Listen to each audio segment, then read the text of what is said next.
We got to get one of these corners in. We got to go for it. We got to throw everything at them. Kitchen sink, the bathroom, toilet, whatever we got. O'Brien again. O'Brien. Can this be the equalizer?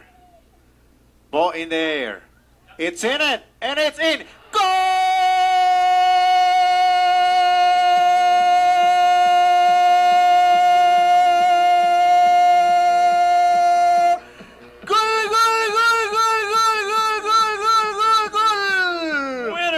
Chicken dinner. Frederick with the equalizer. Talk to me, Mr. G. Wow, that was, well, hey, I said it had to happen on a corner. We kept getting them, and that goalie kept making that big run out, and Carlos is throwing out T-shirts.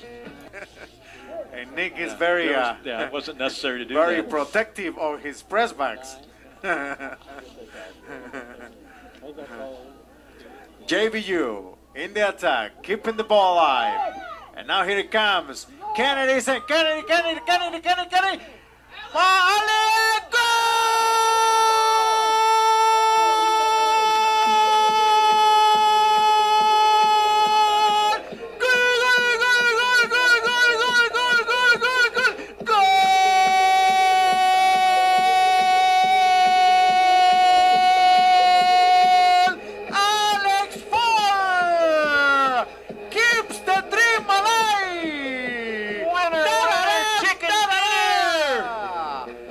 The ball got there late.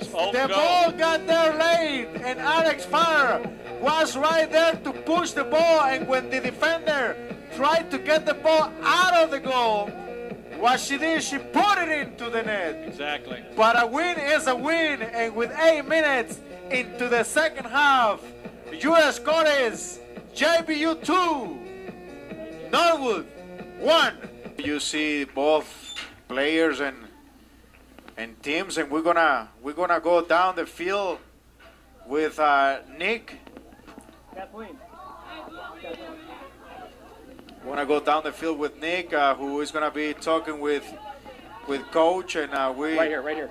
We're ready to go with the Coach when we're ready. I'm here with head coach Kathleen Paulson after a 2-1 double overtime victory in the Sooner Athletic Conference quarterfinal match here at Alumni Field.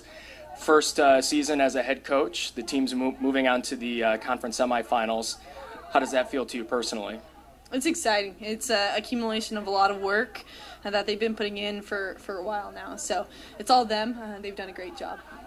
Now, we were down a couple players today. Probably rode a couple players a little bit longer in the game than maybe you had expected. But just talk about the effort that the girls put in for about 108 minutes tonight.